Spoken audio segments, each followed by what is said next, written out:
Tony Stark makes you feel he's a cool exec with a heart of steel. As Iron Man, all jets ablaze, he's fighting and fighting with repulsor rays.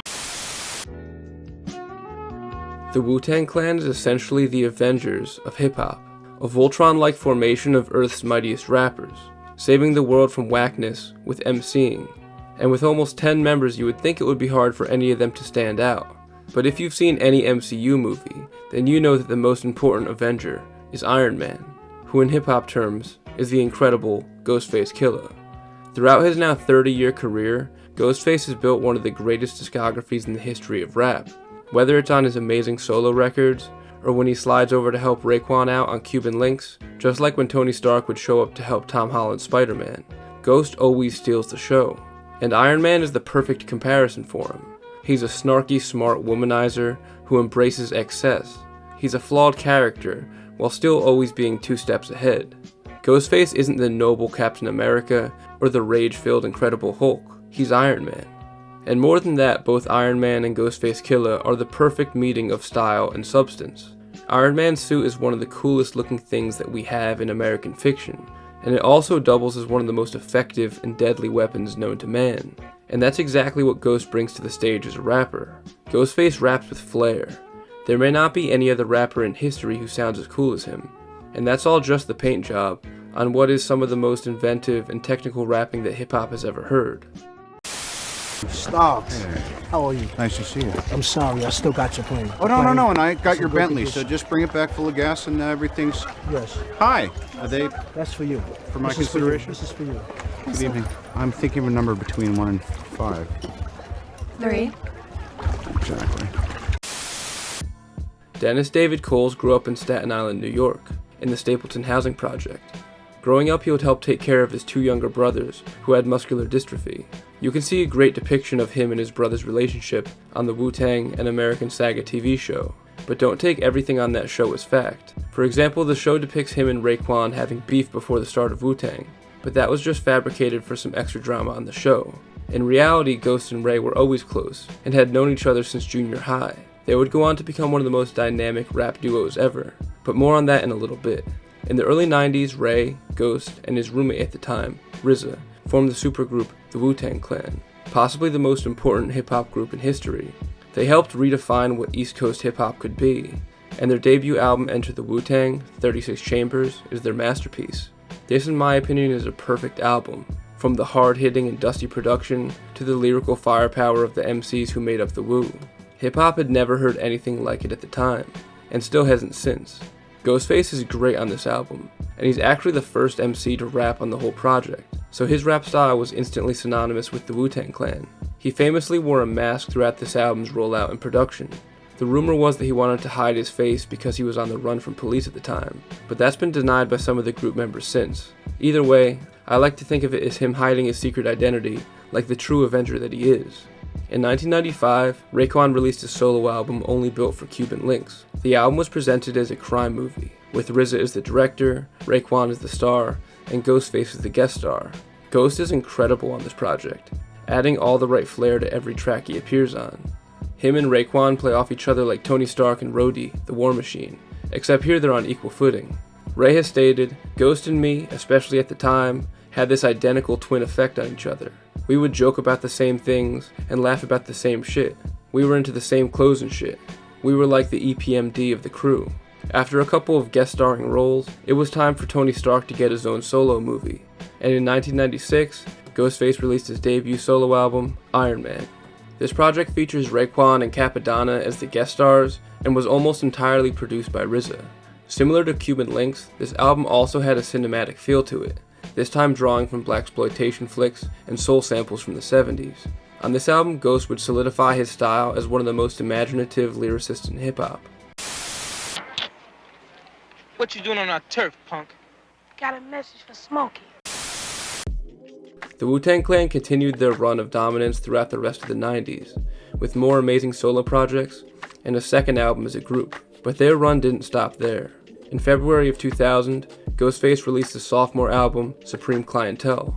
This is the classic Ghostface Killah album. His avant-garde stream of consciousness rap style was perfected here, becoming fine art rather than the typical rap of the time. Ghostface is one of my favorite quotes about rap that I've ever heard. He said, "I don't give a fuck if you don't know what I'm talking about. This is art." When you see a painting on the wall and it looks bugged out because you don't know what the fuck the artist is thinking, because he ain't got no benches, no trees there, and it's just a splash, the artist who did it know what the fuck it is.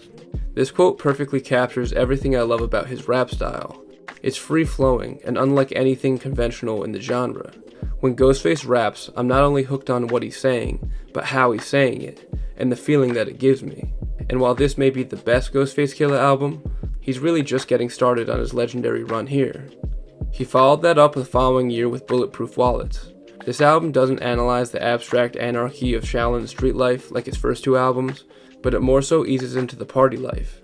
Ghostface shows off his versatility with some smoother R&B songs and tracks loaded with luxury. Never Be the Same Again will always be my personal pick for the best hip-hop and R&B collaboration of all time. In 2003, Ghostface signed with Def Jam Records, and temporarily dropped the Killah from his name for his project, the Pretty Tony album. This album has the song Holla, which I'd call a Ghostface specialty, with him rapping over an entire soul song by the Delphonics. The instrumentation and the vocals, not chopped up at all. It's awesome. Ghostface has done this a few times in his career, and I've yet to see anyone else even try it, probably because nobody else could pull it off. This project has a couple joints produced by RZA, but there's no Wu-Tang rap features, which indicates that this is a new era for Ghostface in his career. In that same year, he formed the group Theodore Unit, with some of his proteges and close collaborators. They released the album 718, which was recorded in the same sessions as the Pretty Tony album. One of the members of Theodore Unit, Trife the God, teamed back up with Ghost the following year to release the album Put It Online.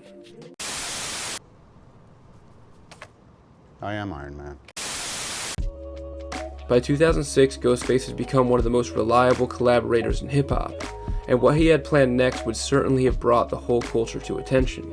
In the spirit of Marvel's major comic crossover events like Secret Wars and Civil War, hip-hop's Iron Man was teaming up with another metal-faced super MC, the villain of the rap game, MF Doom. The duo were working on an album called Swift and Changeable as the group Doomstarks, and since it's still unreleased, it has become one of the holy grails of hip-hop. A handful of collaborative tracks between the two would be released over the years, and it's a shame that we'll never get to hear it, because their styles are so perfectly aligned. It truly would have been amazing. Even without that potentially legendary album, 2006 still ended up being possibly the best year for Ghost's career, releasing both Fish Scale and More Fish. These albums gave us an onslaught of awesome hip-hop, with a combined 41 songs produced by MF Doom, J Dilla, High Tech, Madlib, P. Diddy, Cool and Dre, Sean C, Pete Rock, Just Blaze, and more. After that, Ghostface released his 7th album, The Big Doe Rehab, and that was followed up by the more R&B inspired Ghostini, Wizard of Poetry, and Emerald City. Sequel projects to classics are always tough to pull off, but in 2009, Raekwon enlisted Ghost for Only Built for Cuban Links 2. While it doesn't quite live up to the original, it's still a really dope project, and it's always cool hearing Ghost and Ray tear up tracks together again. This wouldn't be the end of the reunion either. Ray and Ghost would link up with Method Man in 2010 for the album Wu Massacre. This album is far from the top tier of any of the three of their discographies, but it's still cool hearing them link up, like when Iron Man would team up with Spider-Man or the Human Torch in the comics. In 2010, Ghostface was working on a sequel to Supreme Clientele called Supreme Clientele Presents Blue and Cream, the Wally Era. But since this was going to be his last project on Def Jam, he opted to instead release the album Apollo Kids. He followed that up with another collaboration, this time with Sheek Louch of the group D-Block, with the duo forming Wu Block. Ghost to describe this album as a return to his street shit for his fans, which is something that I always appreciated about his career. His entire catalog balances grounded street level raps with some more experimental and artistic stuff to keep his sound pushing forward.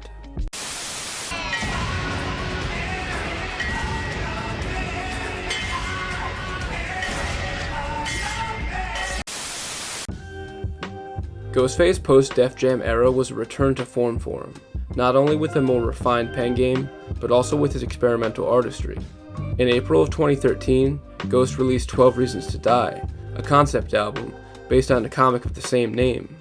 The album was produced by Adrian Young and executive produced by RZA. Young has said that the album has served as the soundtrack to a fictional vintage 1968 Italian horror movie. The album follows the story of Tony Starks, an enforcer for an Italian crime family. Starks was murdered by his former boss, and his remains were melted and pressed into 12 vinyl records that, when played, resurrect him as the Ghostface Killah to become a ghostly force of revenge. Now, if that doesn't sound like the coolest concept record that you've ever heard, then I don't know what to tell you.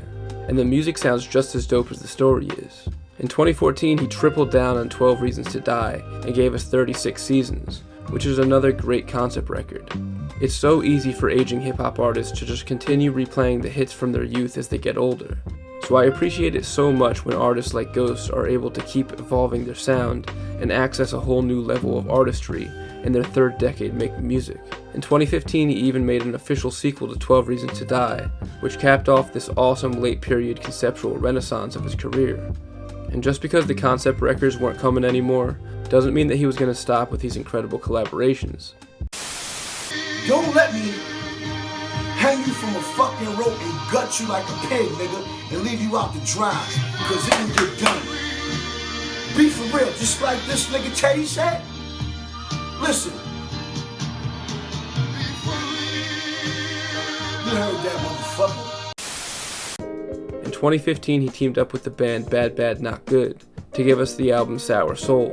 The band is known for combining aspects of hip-hop, jazz, funk, and soul, so it's no surprise that they work perfectly with Ghost. After releasing the Lost Tapes with Big Ghost Ltd, Ghostface went back to his comic book roots, suiting back up in his Iron Man armor to face off against Starface, the group who has carried on the torch for MF Doom as the modern-day hip-hop supervillains. Ghostface is a master at both the cartoonish comic style as well as the classic Wu street style, and he channeled both of these in 2019, also releasing his most recent album, Ghostface Killah. Just like the MCU's Iron Man, we haven't really seen or heard from Ghostface Killah since 2019. They both have left their mark on their respective fields as two of the best to ever do it, and I'm definitely looking forward to the next Secret Wars event, or whatever multiversal story brings Iron Man back onto my speakers next. Thanks for watching, everybody. If you enjoyed this video and want to leave a like and subscribe to the channel, that is always appreciated. As always, I want to give a special thank you to our patrons who voted on this video topic. If you want to vote on next month's video, then make sure you go check out the Patreon in the link below. Let me know down in the comments what is your favorite Ghostface Killah album. Also let me know who should be the next Wu-Tang member that I make a video on. As always, I got a lot more planned for the channel coming at you guys, so stay tuned, stay safe, and stay deaf. Thanks for watching.